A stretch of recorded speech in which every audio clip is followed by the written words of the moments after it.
Welcome to Entrepreneurship 101. Tonight we have a special lecture, a special lived it lecture with Geoff Cape from Evergreen.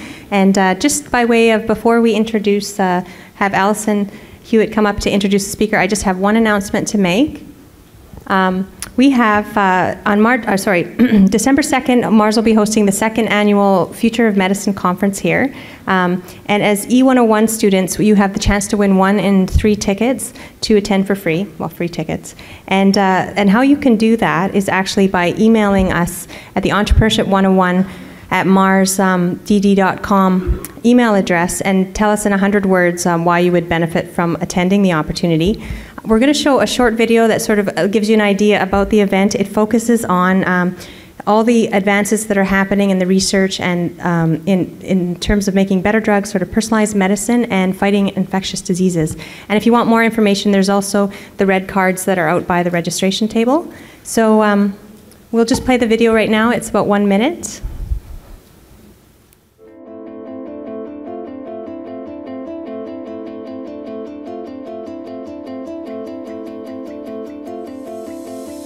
We'll be focusing on 3 major areas. One is the challenge of obtaining better drugs. The second is how to better use existing drugs and forms of treatment for patients currently in care. And third, how to combat the challenge of infectious diseases, which have become a major threat globally. These are 3 very high-value areas that many developers in the life sciences space will be acutely interested in learning more about.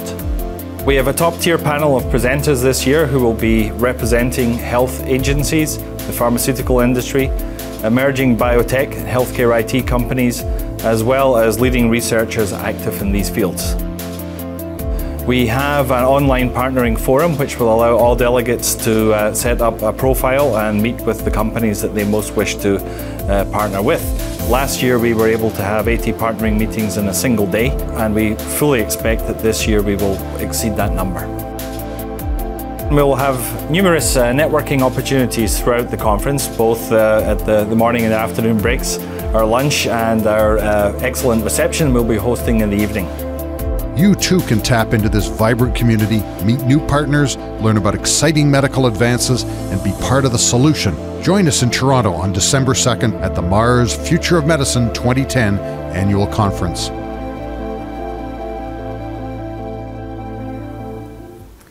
So again, if you're interested in attending that event for free, we will be giving away 3 tickets if you email 100 words of why you would benefit from attending to the Entrepreneurship 101 at marsdd.com by this Friday at noon, and we'll let the winners know later that day. There's also information in the e-blast at the bottom that we got last week if you're interested. And I would like to invite Alison Hewitt up to make the introductions to our speaker today.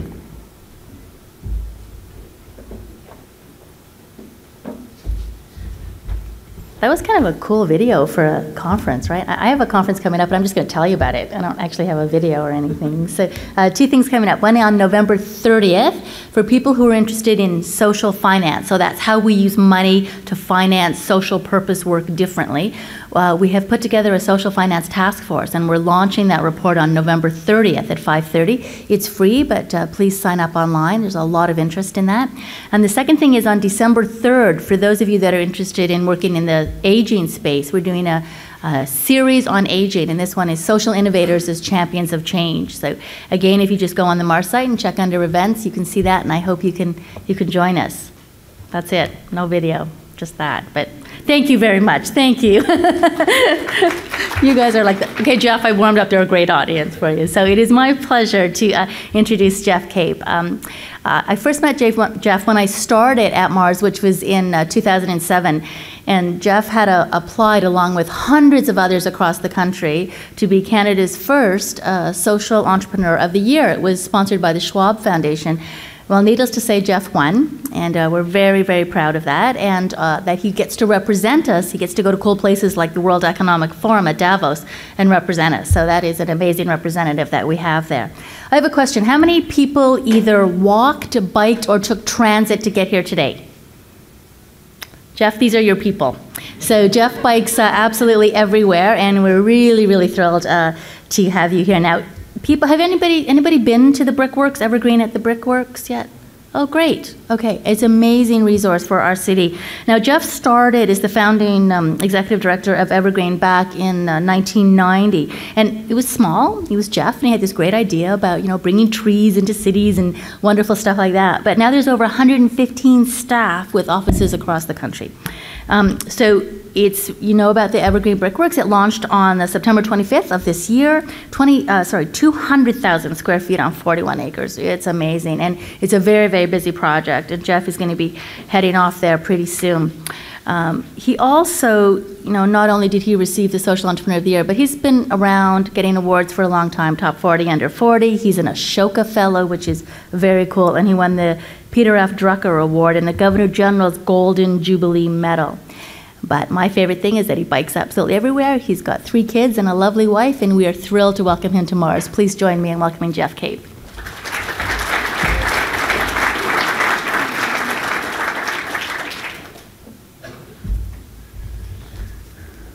Good evening. I think there's going to be a monitor kicking into gear somewhere along the way here, but I wanted to represent a few different ideas for you. I mean, essentially, I wanted to tell you a bit of a story about how Evergreen's moved through the last 20 years and how my role as an entrepreneur leading Evergreen has developed over that period. The story is really about my story. A doctor friend of mine who told me in an interesting little soundbite last year about social change and how do you move ideas among people, how do you affect change among people. And I think a lot of his experience was drawing on the challenges of, say, anti-smoking programs or issues related to obesity and lifestyle issues, and how entrenched those behavioral patterns are among people. Health, and even though people know better, they will not move towards change. And so he laid out this kind of 3-part idea, which is that stories trump data. In other words, a lot of medical science folks think that you just throw data at people, the data will eventually lead them to change. Well, no. Stories trump data when it comes towards leading change. So telling a story, a good story, is more effective. And ultimately, experience is more effective. Experience trumps stories. So the whole idea of getting people to experience a better way of living for the purposes of health is the most powerful thing. So I'm not going to give you much data tonight. I will give you some stories, and the fact that you all bike means that you're in that realm of experience already as far as leading change. But I'll lead you through my successes, some of the challenges we faced, and sprinkle throughout a series of lessons learned as my role as entrepreneur and as executive director of Evergreen. But the essence of our work began out of my view on cities. I've a reasonably privileged background in the sense that I grew up in a family that had means, and my father was a general contractor, and they built lots of large buildings around the city of Toronto and in Montreal and elsewhere. And so I got exposed to the theme of city building early on. But this is what was going on with regards to city building, this sort of urban sprawl, these cookie-cutter houses, really soulless places that were being built. And I think we've all seen lots and lots of these. In fact, some of us may live in these types of places.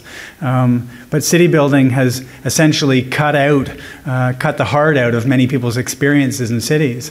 It's actually, I've got 80% of Canadians living in urban areas. It's actually a little bit higher than that. But for the first time globally, there are now more people living in cities than there are in rural areas. Over 50% of the global population now lives in cities. Cities are the phenomena of this century, and the way we handle the design and development of our cities is a fundamentally important strategic issue for economies around the world.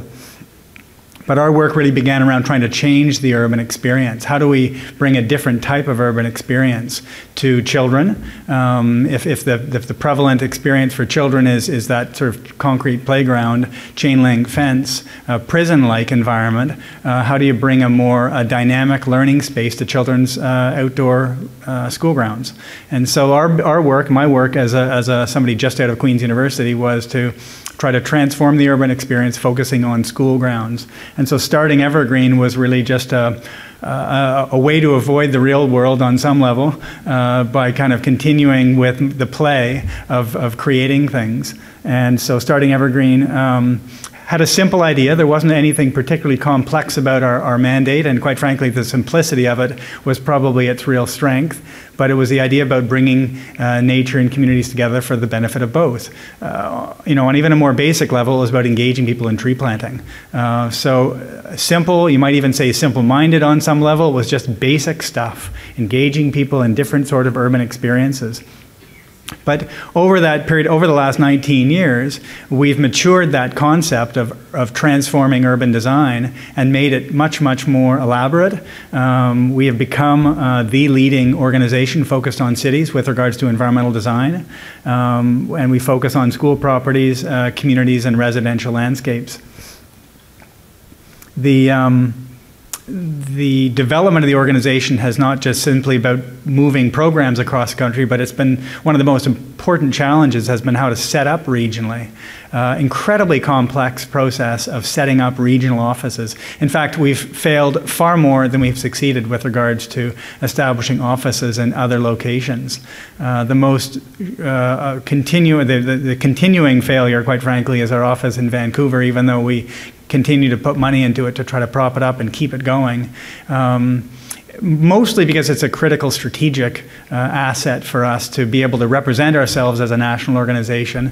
But I don't think we're at a point of maturity yet where we have enough internal systems to be able to replicate ourselves simply and clearly on the ground in Vancouver, for instance. Even though we're an organization that's all about place-based programs, we're all about being local and being in the local community, we can't quite figure that office out. Calgary office, we opened and then closed about 3 years later after having an empty office for about 12 to 18 months. The model that's really worked for us is having regional associates who are not full-time. It's not an office space. It's not the overhead of an office. It's one or two individuals either working out of a like organization or working out of their homes. It's very light on its feet. There isn't the overhead and the complexity of managing an office per se. And it's actually worked very well. We now have, well, there are 15 represented in this slide. I think there are 15, but there are another 4 that are actually partner organizations. So it's been a very successful model for us, although the challenge with it is that it doesn't allow for any real scale in that community. So it's 1 or 2 people working out of their homes or a partner organization. It doesn't exactly represent Evergreen's brand in that community, and therefore doesn't ever really get to the next level of development. We are a registered charity, so maybe unlike many people here, our tax structure is different than, say, a classic entrepreneur. From my view, a tax structure is tax structure. It's a legal, technical detail. The entrepreneurship spirit is far bigger than tax structure, quite frankly. And so the culture within the organization of Evergreen is very much about social innovation, about creative program development, about thinking about clients, thinking about partners, thinking about funding sources, having a series of smaller initiatives within the organization that are all profit and cost centers, independently thinking about how they're going to move and grow their initiatives. So developing a culture internally of entrepreneurship has been something that's existed from the very beginning for the organization, desperately clinging to it, and I think we can hang on to it. But as we grow, and being at 115 plus staff, maintaining that cultural I was going to call it a cultural face. Maintaining that cultural integrity deep within the organization is challenging because you bring in new staff, and there's less hunger, there's less energy to build and grow because they sometimes, I think anyway, and I don't know if any of them are here in the office or in the room, but there's this worry that they feel that, oh, there's this well-oiled machine, so to speak, and there's money in the system here. I'll just ride my program inside this entity. And quite the opposite culture has gotten the organization to where it is now, where people kind of take ownership of their piece and grow their piece and hang their idea off of the core infrastructure of Evergreen. So Evergreen's almost this hub of centralized services around which of the 115 staff, well over half of them, I think, would identify themselves as project managers, as entrepreneurs driving their own initiatives, clinging to that core infrastructure and clinging to the core values of the organization and drawing from it continuously. We work deeply with communities. Community partnerships and the concept of collaboration with community is a hugely relevant asset for us. So how we move ideas as an organization has always been deeply dependent on our respectful exchange with community interest. We don't go into Brandon, Manitoba, telling them what they need to install in their public park or what they install in their school ground as far as an idea to change that community. It's all about drawing out of them what they'd like to see. It's all about being place-based. The innovation is in that community already. Our role is to help draw it out of the community. So working with the community is a critical issue. But strategically, our ideas boil down to a very simple framework where inspiration, the green bubble there, is really the heart of Evergreen's work, where marketing and selling our ideas through advertising campaigns, through presentations in town hall type formats, inspiring people with the possibility of what can be done in their community is a starting point. Increasingly, social marketing is an asset for us to use to help move ideas initially.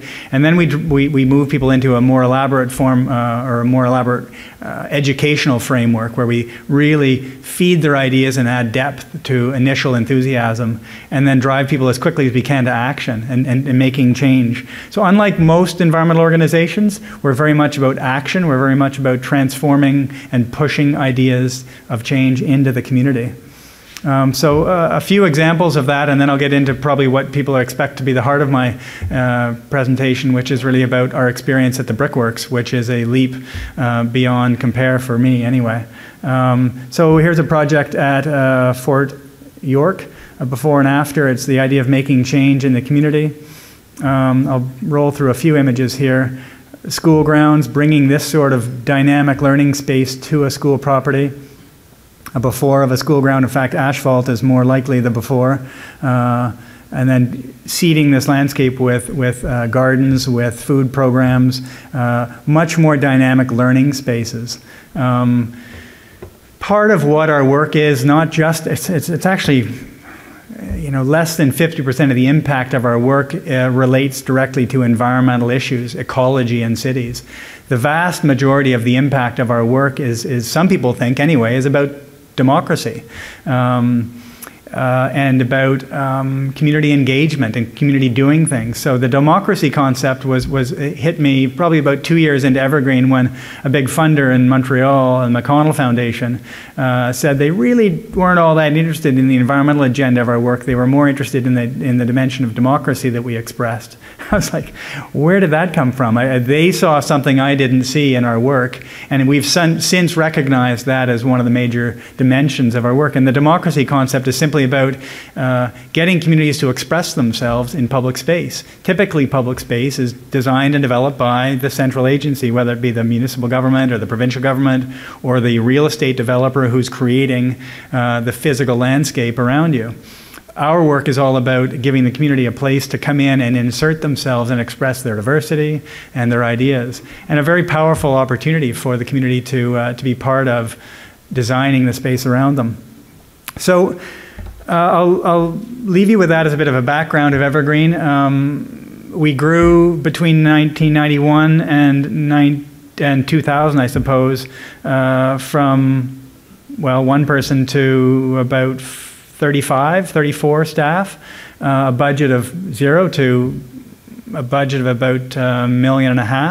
Although we went through a really major period of change around the millennium, when we capitalized Entrepreneurship 101 on the millennium, when the federal government offered up a whole bunch of money for people who could showcase big ideas that related to celebrating the millennium, we cobbled together some big corporate partnerships, federal money, and put together what amounted to a $12 million 2-year program that essentially saw the organization balloon right out to the edge of capacity. Well, actually way beyond the edge of capacity. We were fraying at the edges, to say the least, while we were delivering this project. We didn't let Herb Gray and others in Ottawa know this, but we were nearly coming apart as we grew that fast. We went from a $700,000 budget one year to a $4.8 million budget the next year in 1 year.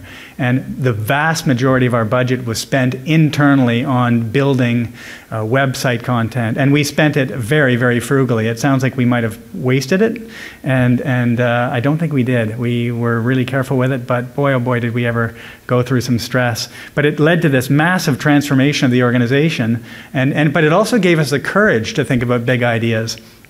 And so what began to happen was began to think about, okay, what do we do next? This millennium period, as you might imagine, didn't look like it was going to come around anytime soon again. And so we thought, well, we just expanded ourselves out to support this one moment in time. We've given ourselves relationships, ideas, and program possibilities. Where do we go next?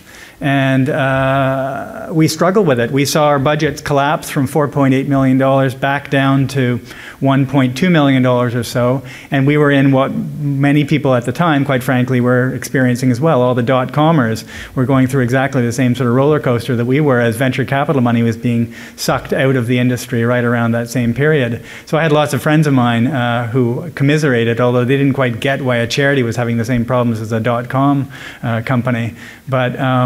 But we were in the midst of collapsing unless we figured out where to go next. So this particular site, the Brickworks, emerged like ideas that you all see and experience in a moment. Yes, we were looking for something. We were actively trying to find a big idea. But a colleague of mine came to my door of my office and said something to the effect that we should start a nursery to grow plant material, because we're buying $150,000, $200,000, $300,000 of plant material just in Toronto alone for our own planting events each year. Why the hell why do we grow our own? Like, we just grow our own plant material, and why don't we do that, and then why don't we sell what we don't use ourselves? So create a small social enterprise out of the plant material. Well, that initial idea, and happened standing right beside him, was another colleague of mine, David Stonehouse, who had recently joined us from the city. And I asked David, I said, where could we set up a nursery? And he said, well, how about the Brickworks? It's an empty site. And so the sticky moment that emerged was the notion of a nursery, a for-profit within a charity, a social enterprise, you might say, within a charity of a nursery, running a business of a nursery. We went down to the buildings, and they're stunningly beautiful, and started thinking about where we're located in the city. The idea of having a large-scale garden center right in the middle of the city. The next big nursery that we imagined was Humber Nursery, which is, 45 minutes outside the city in traffic, an hour if you're lucky, maybe. Shared nurseries out in Georgetown. These nurseries are way outside the city, so if we could establish a large-scale nursery in the middle of the city, we would captivate this sort of a market. So we drew rings around us, did all sorts of studies on the target market and whatnot, and started to build up the business plan. It's an amazing site because it sits in what effectively is this sort of forgotten space, which are the ravine systems of Toronto. And as soon as we began to recognize the magic of the site, surrounded by amazing neighborhoods with spectacular demographics on one side with Rosedale and Leaside and Cabbagetown and whatnot. On the other side, Thorncliffe Park and Flemington Park, more complicated, more marginalized, less privileged neighborhoods, a really interesting space around us. We began to think, well, there's something more than just a nursery that we could create here. Why don't we engage marginalized communities and underprivileged communities in the management of this nursery? And so the whole thing began to snowball. And we willingly rolled the snowball. This wasn't something that was rolling on us. We were pushing it from behind. But the idea was to look at the entire site, which we only began to come to understand. It's a 41-acre site. There's a 12-acre industrial pad. There are 16 buildings. It was owned by the provincial government. Well, it was owned by the Conservation Authority, which is kind of an arm's-length agency of the provincial government. We thought, oh, well, we'll just go to the city and we'll talk about it and we'll get this thing all sewn up with regards to taking over this boarded up complex of buildings. We thought of a little bit like the distillery, or maybe like Granville Island in Vancouver, you know, something in that realm is what we thought if it was really developed it might be. So we began to assess the site and began to put some money around it. We had a very generous philanthropist, Bill Young, contribute some funds to us early on. He gave us about $150,000 over the course of about a year to build the business plans. And gradually the site began to come into view for us. We began to put the concepts together for what we wanted to create. But the magic of the site is hard to understate. Oh, sorry, hard to overstate. Anybody who's just got an inkling of an artist inside them, which pretty much every entrepreneur does, quite frankly. You know, the creativity of an entrepreneur, I often think of as more of an artistic spirit than anything. To wander into these buildings and feel the opportunity inside them, it's everywhere inside these buildings. They're mesmerizing buildings. They were stunningly beautiful, and in some respects they were perfect before we got there.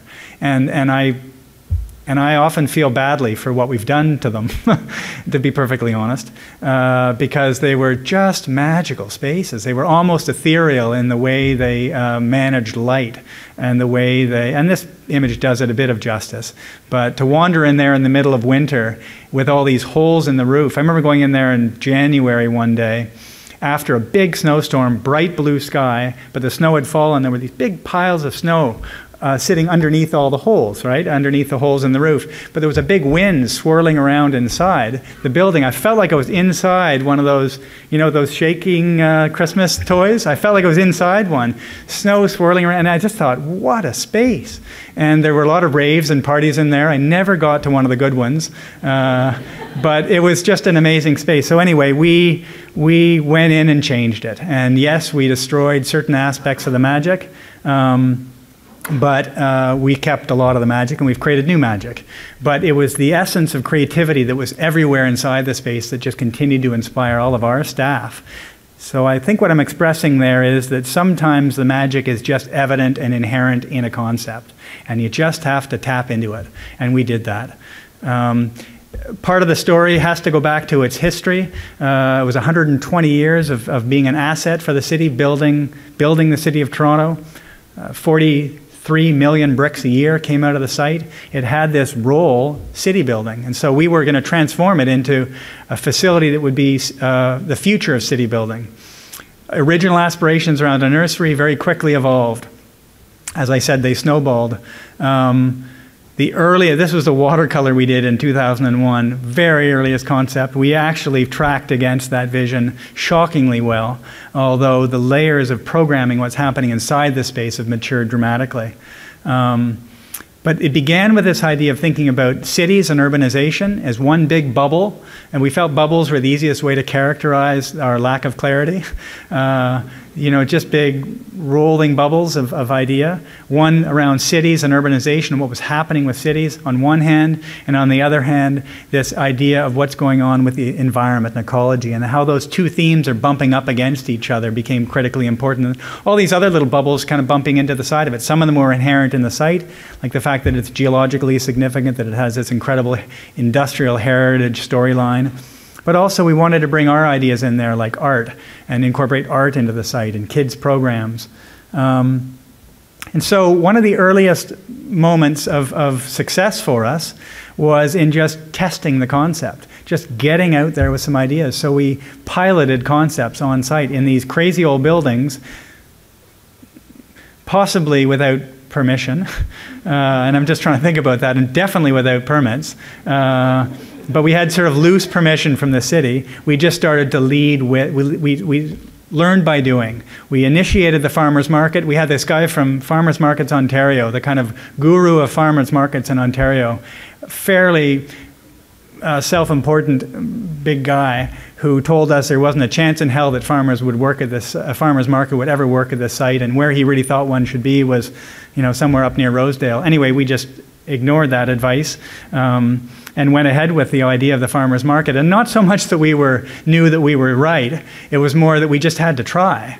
And we had a gut idea that the farmers market would be a good way to begin to bring the community to the site and begin to experiment with ideas. And the farmers market that same summer which was just such an incredible slap in the face for that individual whose name I forget now, which is maybe a good thing. It has identified 86 reasons to stay in Toronto. In the National Post, it was the '1 reason to stay in Toronto on the list of 86 reasons for the National Post. It doesn't say a whole hell of a lot for summer in Toronto, but it was a moment of success for us. The farmers market was a great experience for us to get ideas about what could happen down here. How do you get the community on? Will they come? Will the community come into this site? And they're coming in droves. If you haven't been down to the farmers market, it is actually great and a fabulous place if you've got young kids. But other ideas like bringing nature inside these old buildings, a little bit inspired by Angkor Wat or the Mayan ruins, we thought, how do we express the idea of nature taking over the buildings? So working with landscape architects and architects, these spaces exist. And these are renderings. These are architectural renderings. They exist. I wanted to get a photograph today to bring to show you what it looks like. Shockingly similar. Almost exactly the same as that. 3 huge pine trees on that mound of earth in the background actually exist. So the challenges we faced as an organization, I need to highlight for you, were enormous. You know, we had no experience whatsoever in doing this. We're an environmental organization. We planted trees. We worked with schools on school grounds. You know, cute, nice stuff. Yes, some complexity in our corporate partnerships, and we were a multi-million-dollar organization, you might say, as well, but we had no experience building anything. We had no funding. I think we had an actual retained earning balance on our books of about 200 grand. We certainly had no collateral, you know, unlike the AGO or the ROM, which I guess technically don't have their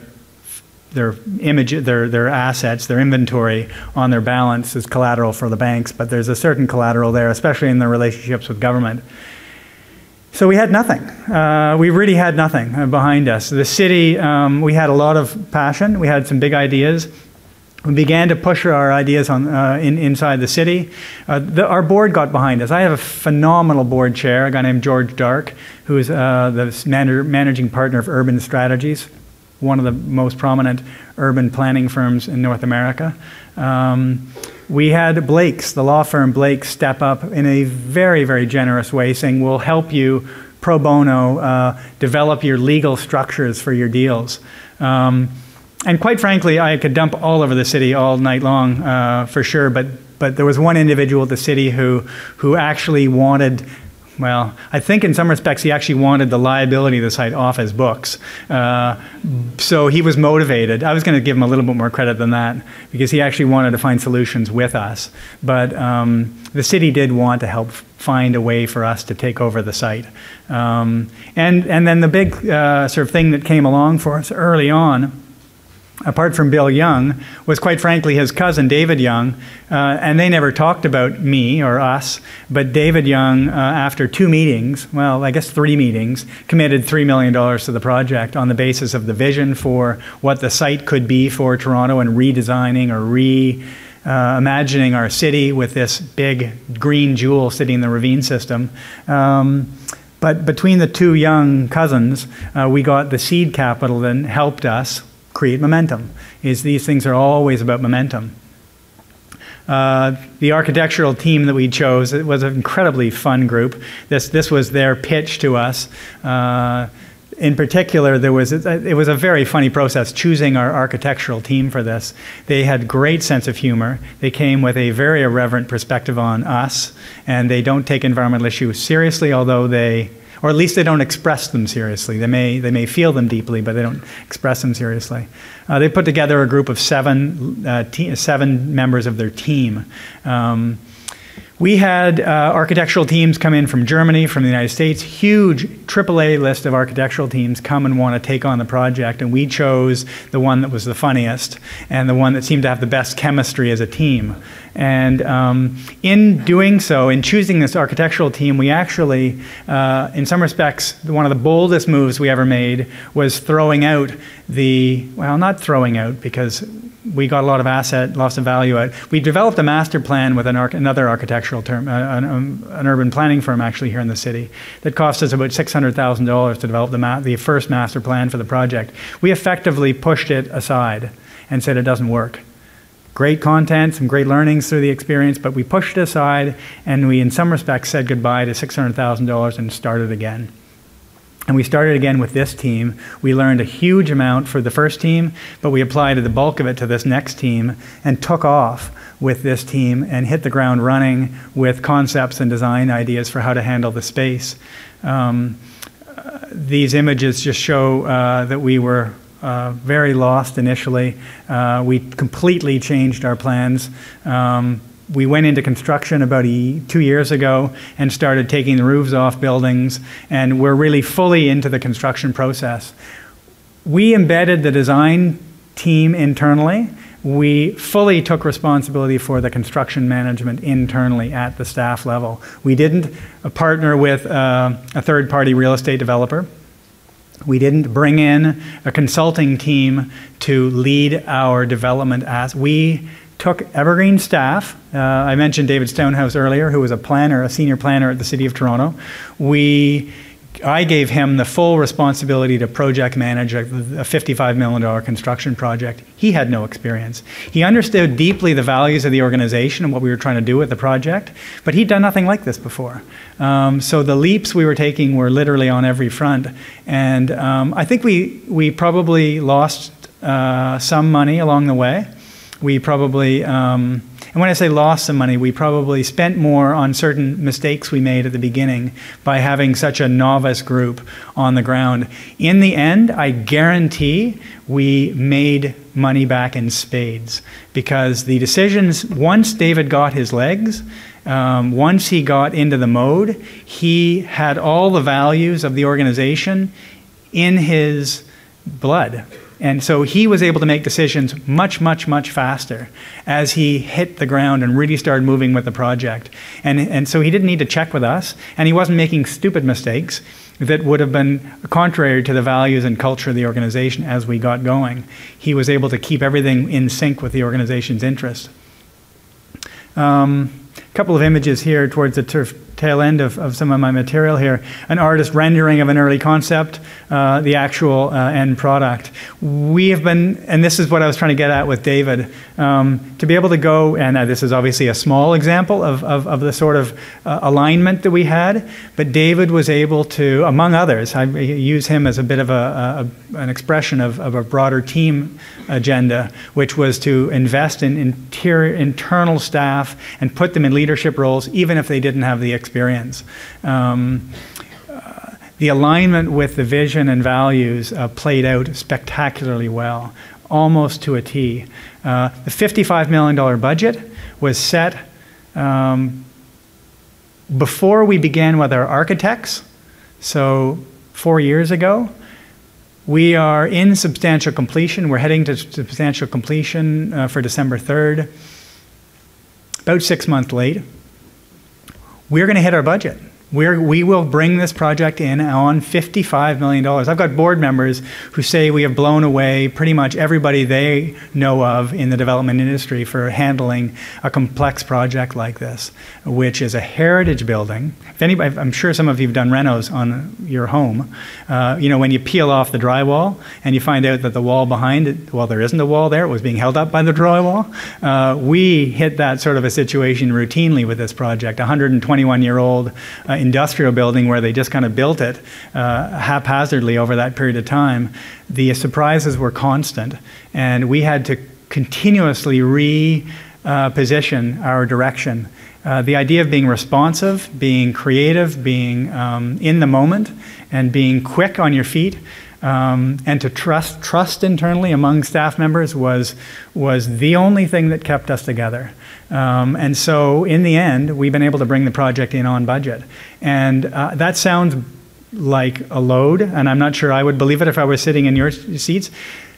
The way we've had to cut scope, so there's the honesty in all of this. Yes, no, we didn't deliver a $55 million project as initially envisioned, et cetera, et cetera, et cetera. We've had to cut scope along the way. And what I mean by that is we had to lose certain things. We didn't get all the shiny bits that we wanted. We had to trade in A-class material for B and C-class material along the way. But we managed the budget, and we've delivered the essence of the program along the way. So, in the last few slides here, we've grown. We're 115 staff now, up from the 35 staff that we were when we began this process. We are about to grow again.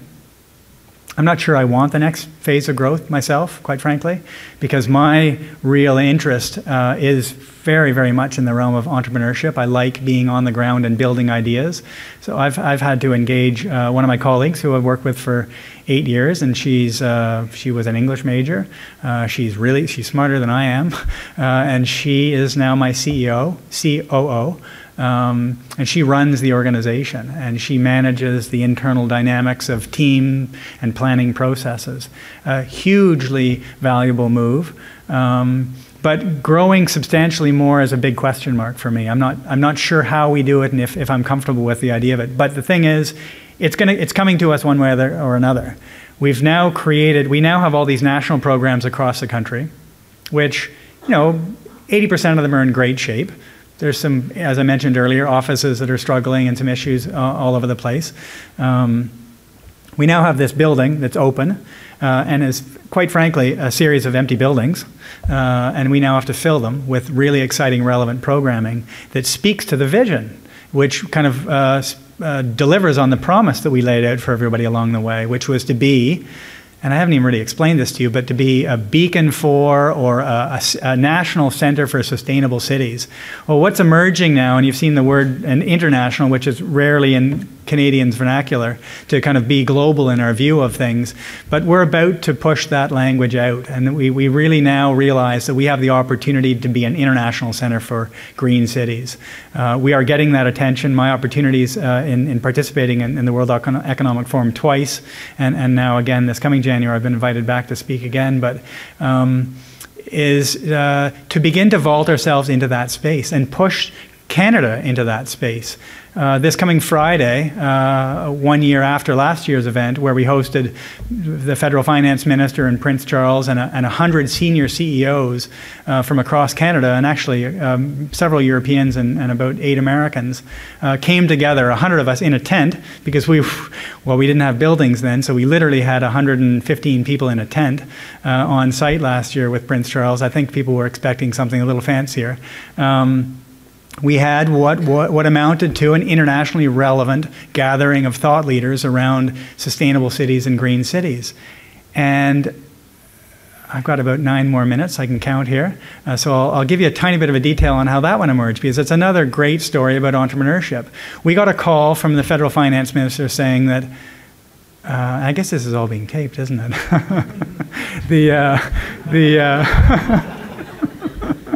That the prince was coming to town, and that he might be interested in coming to see Evergreen. Here I'm getting embarrassed all of a sudden.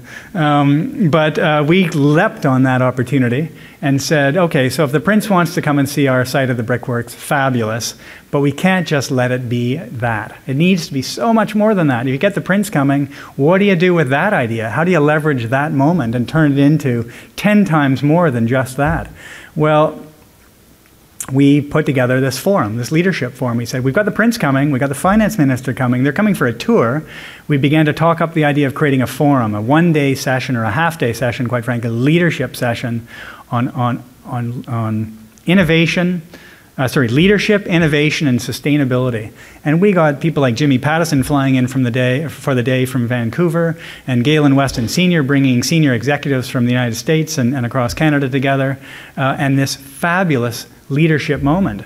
And we grabbed it very entrepreneurially and just created the moment and leveraged one single opportunity, which was the exchange with Prince Charles. As it turned out, there was so much chaos around having Prince Charles involved that he almost became a liability at the last minute, because he was throwing the agenda way off the rails. He was creating all sorts of chaos, and it wasn't him. He's a lovely man, quite frankly. It was his entourage that were creating very complex challenges for us in managing our forum, which had all of a sudden taken over and leapfrogged this tour concept. And so what we've done now is we've taken the success of last year's forum and said, can we do it again? And if you'd asked me 8 weeks ago, I would have said, I'm not sure. In fact, I wouldn't have said that to my staff, but I was certainly feeling it, that without the prince, without the finance minister, maybe the emperor has no clothes. And we couldn't pull this off without that sort of attraction. Well, actually, we have a higher level of people this year than we had last time, Prince and Minister Flaherty aside. And we have a much more developed program. The day itself is much more developed and much richer. So we obviously had to put our act in play and get organized with our ideas, but developing that moment is speaking to the development of the organization's future. So to segue back, where we're going now, having this international center, we have a legitimate opportunity ahead to be a leader internationally and to be a facility that speaks to this big idea of where cities are going in the future. And for folks at the World Economic Forum and the World Bank and other international venues like that are actually listening to us with regards to some of the ideas we have. So we sit in this amazing ravine system in Toronto, spectacular relationship to the waterfront, where they're spending about $20 billion or so down at the bottom end of the river to reimagine the waterfront.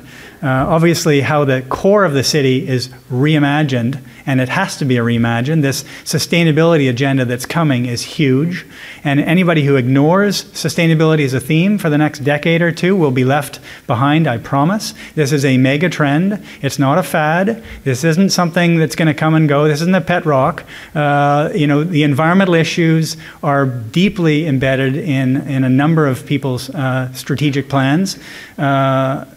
Germany, England, the Norwegian countries or Scandinavian countries, including the United Arab Emirates, and certainly certain pockets within China are pushing hard on this theme. It is a mega trend, and there are several of them. It's not the only one, but it is a big one. So how we develop our cities in the future is critically important, and we want to be part of that. We want to be a major venue that brings people together around that theme. So as we grow over the course of the next few years, we're obviously keeping our national mandate front and center. We're trying to figure out what our international mandate is, whether it lives online and effectively is how we use the venue of the Brickworks as a hub for bringing international thought leaders together to share ideas is a question mark for us. We're really not quite sure how we're going to do that. We just know it's one of those aspirational intentions. The second major thing we have to do, or where do we go from here, is really about making the Brickworks a success. And one of the things we laid out for ourselves at the very beginning with the concept of the nursery was to be a self-sustaining social enterprise where we generate our on-site revenues. So unlike an AGO or a ROM or a science center, which relies on government grants to keep it going each day, we need to generate, and we will generate, revenues on-site to operate the facility. We will broaden our focus. For 19 years, we've been all about the landscape. We've all been about ecology and urban landscapes. And the way I think about it is that's essentially the platform for a city. Ecology is the platform upon which the city sits. And so now we're beginning to explore all those things that sit on top of a healthy ecology, a healthy landscape. The landscape will always be our bread and butter, you might say, our program bread and butter, but we're now beginning to emerge into other spaces: energy, transportation, water, waste, public policy around financing, green retrofits of buildings, et cetera, et cetera. These are the emerging areas that we're going to expand into. They're huge. They're absolutely enormous. I had an interesting exchange with somebody at Siemens recently, the German firm. They've got a $10 to $12 billion R&D budget, and this is their big thing: sustainable cities, green cities. Holcim, the largest concrete company in the world out of Switzerland, their big strategic idea is sustainability. Walmart, believe it or not, an astoundingly well-developed sustainability strategy at the center of their business model right now. So as we build out our role in this, I'm not quite sure exactly how we're going to carve out our niche and exactly how we're going to be relevant for all these folks who've got billions and billions and billions more than we do, and debatably a much more refined sense of self-interest through the economic agenda that they've built into their business model. But I think we can do it, and I think we can do it because we're great at convening people. So the last two bits and pieces there, the leadership, I'm not sure what my thought was there, but we have to continue to be leaders. As an organization, we've got to continually push to the next peak, the next big idea. So we're beginning to look for what that might be right now. You know, we haven't even finished the brickworks, and we're already beginning to look for the next big dimension of where we're going. Having great people on staff is the core asset of the organization. 115 people or so right now. If we grow to 150, and I really don't want to get beyond that, quite frankly, because I think there's a certain chemistry that starts to break down. And I can't quite put my finger on why. There's probably academics in the room who know exactly why, maybe a chemist. But bonds start to break down. Anyway, a certain scale focused on ideas and people. Those are our two biggest assets. Having a substantially relevant national program with a very strong international global view. Creativity continues to be a huge asset of ours. Art continues to be a major asset of ours. You saw the big flower on the wall. There was no mistake in identifying that as the image I wanted to show you for what we built. You know, art is a hugely powerful way of moving ideas, and we will always use art. I didn't mention this earlier, but when we created our architectural team, I had just come back from Barcelona. And if any of you have been to Barcelona, you can't help but be, you know, you come away with goosebumps about the inspiration of the architecture there. It's just, art is woven into the fabric of that whole city in a way that we can't seem to figure out here in North America. Anyway, I came back from there saying we need an artist embedded in the architectural team from day one, and that artist needs to be given a high degree of relevance and importance and authority in that architectural team. And it played out beautifully. We have art well developed in the architectural presentation of that buildings, but we'll continue to use art as an asset to sell ideas. It is all about creativity, the art piece, the art idea, and as I said earlier, the entrepreneurship theme, to me, is more about the soul of an artist and that idea. So on that note, thank you very much, and I guess the time is to take questions or something like that.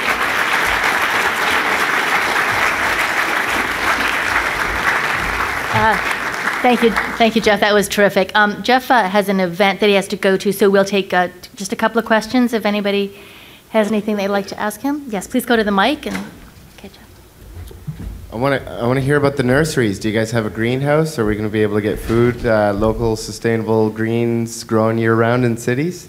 We have a nursery. It has so far been an economic failure, but we've learned that nurseries are very, very thin margin. But yes, it exists on site. You can come down and buy a Christmas tree. Believe it or not, buying a Christmas tree is not anti-environmental. And it's a longer answer, and I won't get into why. But come and buy a Christmas tree and see the nursery. But it'll be in full swing next spring. Yeah. Hi. I was wondering how this nature kind of element influences the psychology of cities, if you know what I mean, like the large-scale psychology of cities, and if well, there's obviously a long answer and a short answer to that one. I'll stick with the short answer, but it's a little bit like you are what you eat. You know, people are informed. The behavior patterns play out very much in relationship to your environment. So you put somebody in a prison yard with a sterile, hard, urban landscape around them, and they tend to act in a certain way. And you put a soft landscape, and all of a sudden play changes. There's tons of data out there that show that children's play on soft, diverse landscapes where there's lots of plant material, lots of topography, is completely different. And they actually monitor not just behavioral changes, but the type of dialogue that kids have. And all of it is more collaborative, more creative, obviously less violence, because it kind of plays out of both of those themes. It's just much richer play. And so you take that concept of a school ground, which is like a microcosm of an urban space on the macro level, and if you soften the entire urban landscape, I think it can have a very marked impact on the type of culture that you develop in a city. Yeah, thank you. I do, actually, yeah. I'm going to be late, but that's okay. Thank you for your presentation. I wonder if you could talk about creativity and art. which is a key piece of feature in your model. I wonder if you could talk about just how art has influenced the business side of what you were doing, and whether if it made it a lot easier, because it's quite messy when you're trying to bridge art with the actual business structure and nuts and bolts of business. And if you could talk about any benefit in that relationship, that would be useful. It's a very interesting tension between my director of finance and I on that subject, because a lot of, she once referred to my work as sort of my pet projects in a tiny bit condescending way. And I think it had to do with maybe her not fully appreciating some of my approaches to the creativity of developing a strategy. That said, she's a wonderful lateral thinker, and she's fabulous collaborator in the development of our work. So it's a special partnership between those two sides of an organization's, the right side and the yin and yang of any organization. You need both. But there's an interesting book out there called Artists, Craftsmen, and Technocrats by a woman by the name of by Pat Pritchard. She's from Montreal. And the nutshell of it all, it tracks an insurance company. It was actually Continental Life. They tracked the demise of one of the country's largest insurance companies that had been led for a decade and a half by a CEO who effectively defined himself as an artist, having all the characteristics of an artist. And he handed off the company to the CFO, to a technocrat, to somebody who effectively brought in rigor and discipline and all the hard edges of what might be considered good business. And the company collapsed. You find the little summary of it, because the full book isn't necessarily worth reading, but the 5 or 6 pages summary is a quick, really powerful read about why the artist. Am I doing some? Pat Pritchard wouldn't appreciate that. Maybe you should go buy the book. Yeah. Anyway. So artists are the glue of an organization and critical to holding vision and passion and driving an organization forward. So check out Pat's work. Yes. So you said one of the individuals that played an important role in your development project was David. Could you elaborate on what skill or abilities did he demonstrate that convinced you that he would be the guy for the job rather than someone with more experience? Was it just his enthusiasm or something else? Oh, no, it was certainly well more than that. And I use David more as an example of probably about 4 or 5 people, and quite frankly, more of a pattern that we've experienced ever since. But he happened to be the most obvious leap that I took in recommending him for that role. So he was the first moment where I expressed huge courage in putting somebody who had no experience other than myself, I suppose, in front of a big project. And he brought a calm focus on dialogue and communication. He is a great communicator. He listens really, really well. He deeply understands Evergreen's values. And what I mean by that is that he often helped me make decisions because he would bring me back to the essence of what the organization was trying to accomplish strategically. And when I say strategically, it's not things like, generate a certain return or financially, or, deliver a certain widget into the marketplace. It was more, affecting change and how we would affect change. He understood the deeper essence of what the organization was trying to accomplish. So those were his skills that he brought. And so I knew that he would quickly begin to grasp the technical dimensions of project management for construction. Not that they're simple, but they're a hell of a lot easier to learn than the complexity of an organization's culture and the decision framework required to make decisions along the way, like, do we tear down that building over there, or is it critically important for a program that we haven't yet shaped? David could nuance that type of a process, and he knew who to go to internally to find the answer if he didn't have it. And he had the trust of everybody internally. So people gave him a lot of latitude. The person we had in that job before was a hired professional project manager for construction. And he didn't get any trust. He could not buy trust internally. So nobody trusted his decision-making framework. And so everybody second-guessed him all the time. We found ourselves running around internally, kind of putting out fires and managing the chaos that was created around somebody who seemed to have too much authority and didn't totally understand the organization's direction. Maybe a longer answer or maybe a shorter. I don't know whether I gave you enough information there, but trust was big, values was very big. Thanks. So Geoff left us with a lot of messages. Two I want to leave you with. One is recognizing the sticky moments, right, and taking advantage of those. So the second thing is really about the importance of being value-driven, that your decision-making can be a lot quicker. You need to really figure out the kind of culture you want to create in your organization. And our culture is to thank Geoff and to thank you very much. Have a great night.